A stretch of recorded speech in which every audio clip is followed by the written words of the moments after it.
Hey guitar folks, it's Steve P here again from Pozzato Guitar Works with another Free Bench Friday. This week we are going to have a look at fret wire growth, right? This is one of these things that we refer to when the fret wire seems to be jutting out from the edge of the fretboard.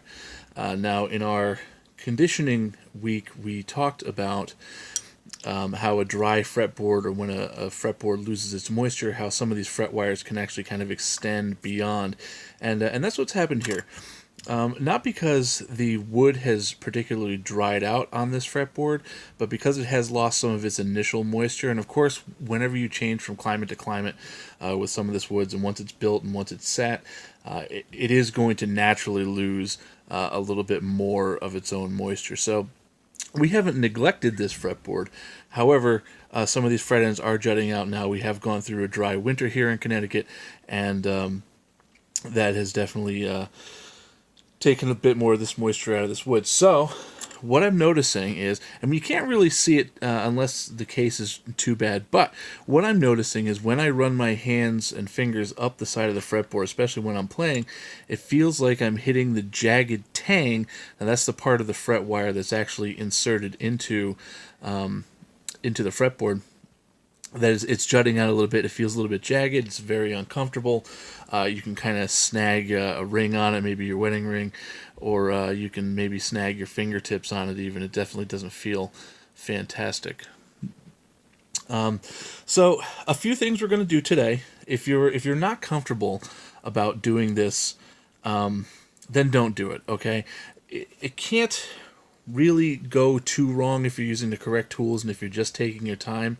But if you're nervous about digging too deep with your file, or if you're nervous about, I don't know, marring your fret wire or marring your fretboard, please either bring it to a shop or try it out on a guitar that you don't care about, maybe a flea market guitar. In fact, that's a good point too that I'd like to bring up.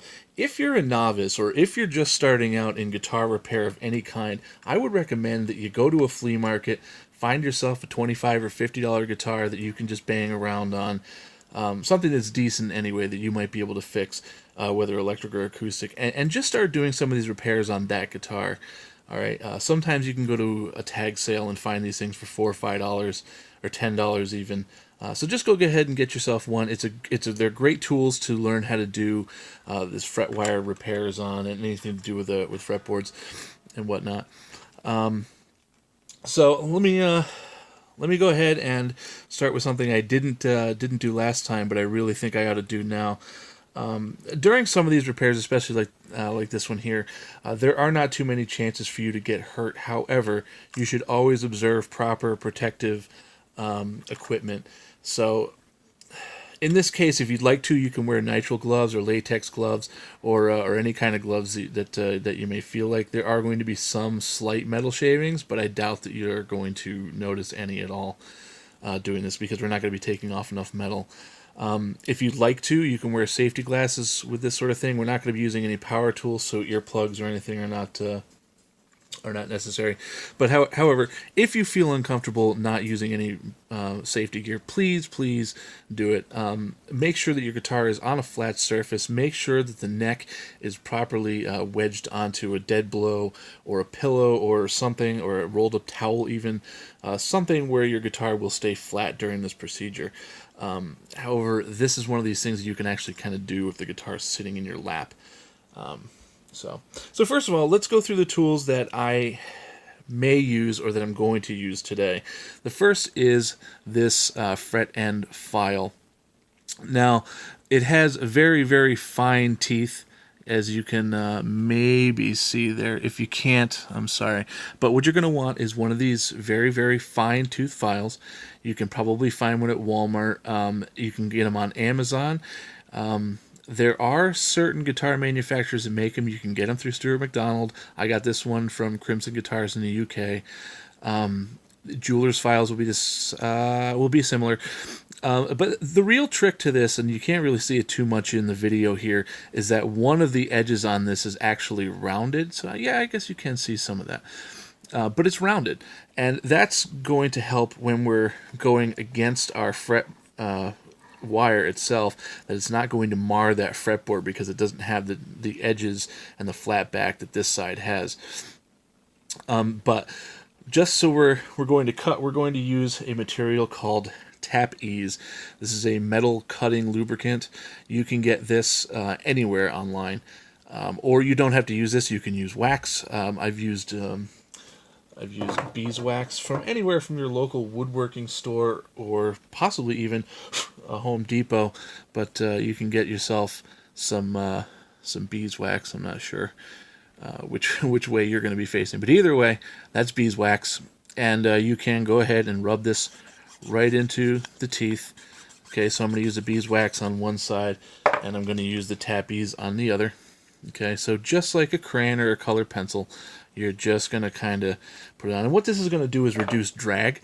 So when we are actually filing the fret wire down, the teeth are not going to chatter against it. It's not going to get stuck on the fret wire itself, okay? It doesn't matter which side you put it on. You don't have to use two different materials on it. I just did because it's there. You can do this with your strings on. You don't have to take your strings off. Now, some people will take and loosen and bind a string to another with some tape or with a rubber band so it's out of the way. You can take the strings off. And if you do, if you're not confident, or if you don't have a round-bottomed file, what you can also do is take some painter's tape and just put it up on here, or some masking tape. Or you can find one of these handy-dandy little devices. This is a fret saver. I got this from Stuart McDonald, but any luthier will sell them. But all you do is you slide them in, and it'll just kind of sit right there. And they're pretty whippy. They bend pretty well, so you won't be hitting the fretboard at all. But since I'm doing the fret ends, I won't be using that today. And since I've been doing this for a while, I'm not going to use masking tape either. But anyway, this is a very simple and quick procedure. But a few things before I do. When we're taking a look at our fret wire on the ends, there's always going to be this triangular bevel, especially if it's come from the manufacturer. And you'll notice that it's relatively uniform. And the manufacturer will use a file like this if it's not machined. And the file sits in your hand, okay? And it's on an angle here. We're at a 30-degree angle. And it'll sit right along the edges. And what will happen is you'll run it right along the edge of these, and that's what gives you that triangular bevel. This does not mean that you have to end up with a triangular bevel. In fact, whatever is comfortable for you, that's the shape that you want to make on the end here. I prefer a little bit more of a rounded triangle that's just beveled up slightly. It's not going to matter here on the fret end, but what you don't want to do is get into your fret wire, because you can ruin the intonation and ruin the setup of your guitar. And if you do it enough, you may actually force yourself to have to do a fret level, and we don't really want to get into that today. So let's start with our file here. What I'm going to do is I'm going to use the flat edge right against this fret wire right here. So what I'm going to do is just push down, okay? And what I'm doing is I am exactly perpendicular to the fret wire pretty much. So what I've done here is I filed it down enough. I still feel a little bit of fret wire poking out. So I'm going to change the angle a little bit and start hitting it from the top as well and kind of rolling down into it. So you see how there's really not any drag with the file here? Okay, now I have evened this out with the side of my fretboard. Okay, a few more strokes and I think I'll be there. But what I've done is I've now created two edges on my fret wire itself. And those edges are going to catch me now on top of the fret wire. So what we're going to do is we're going to take this round side down, okay, and I'm just going to push in, and I'm just going to push in, okay. And if you need to, if you've taken a lot off and you need to recreate that bevel, you can go up slightly at the angle that the bevel was before, okay. And that's really all it takes. Now that fret is perfectly serviceable. I can use that anytime now. I'm perfectly happy with that. So just like that, this is how we take care of fret ends that have grown I guess is the word for it, or the term for it, outside of its fretboard position. So again, this is just a really simple operation, and you can do this all along your fretboard on either side, whether you're right-handed or left-handed. The guitar moves, okay? So move the guitar around yourself, not yourself around the guitar, just like you do with any other tool, just like you do with well, anything really. The more comfortable you are with this, the easier it becomes. But I know you can't see the fine details here because we have yet to get a couple of cameras and a way to kind of splice video. But when we're taking a look down here, there's really no marks on the fretboard whatsoever. We haven't marred anything or gone too deep with it. In fact, all we've done is just bring it back to this. And you may need to do this several times over the life of your guitar. And it really doesn't matter what kind of wood the fretboard is made out of, okay? So it's not going to happen to one more than another. It's just going to be about climate. So if you're one of these people who has the guitar in a case with a humidifier constantly, you may not need to do this as often. However, if you're the type of person who has a guitar hanging on a wall and uses it probably seldom, or doesn't condition a lot, or if you live in a drier, arid climate, plan on doing this a couple of times throughout the life of the guitar. But really, again, you can do this in a minute, when you really get down to it. Just make sure you have your file. Again, that's that kind of file where you have nice fine teeth for fine work. Jeweler's file is fine. Again, protect your fretboard, so if you can't find one with a rounded edge, any other file will be fine, as long as you put something there just to protect it, okay? So it doesn't have to be a fancy tool, like one of these $2 parts or whatever. I know it kind of looks like an old razor blade, but it could be as simple as masking tape or duct tape or whatever else you feel that you can use on here. But I like to use a low tack tape, like a duct tape or masking tape or a painter's tape. Definitely don't glue anything to your guitar. Definitely don't go out and spend a whole bunch of money on tools that you may or may not think you need, because you really don't need much. With just a little bit of the wax lubrication, again, we have this Tappy's metal lubricant, or the beeswax there. Either of those is going to be perfectly fine. So lubricate your file.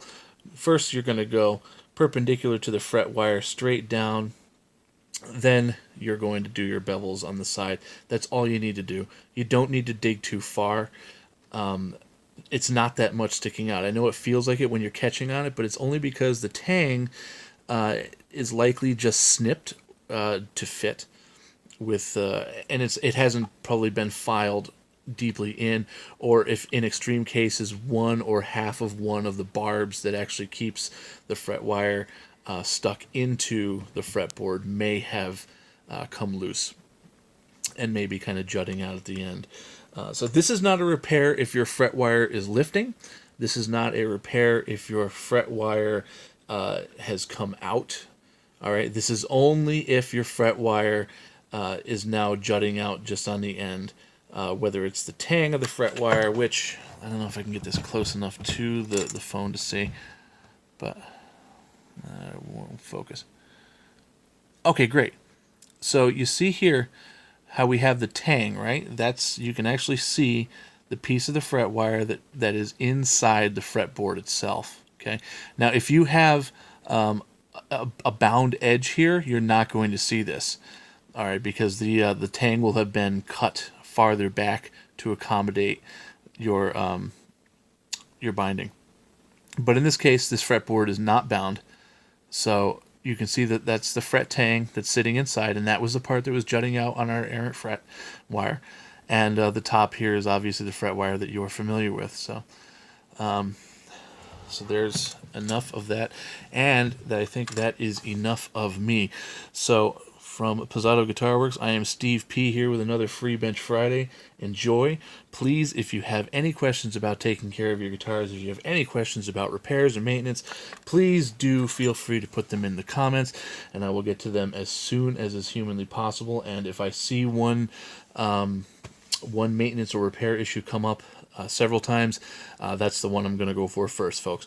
All right, have yourselves a fine weekend, and we'll see you next week.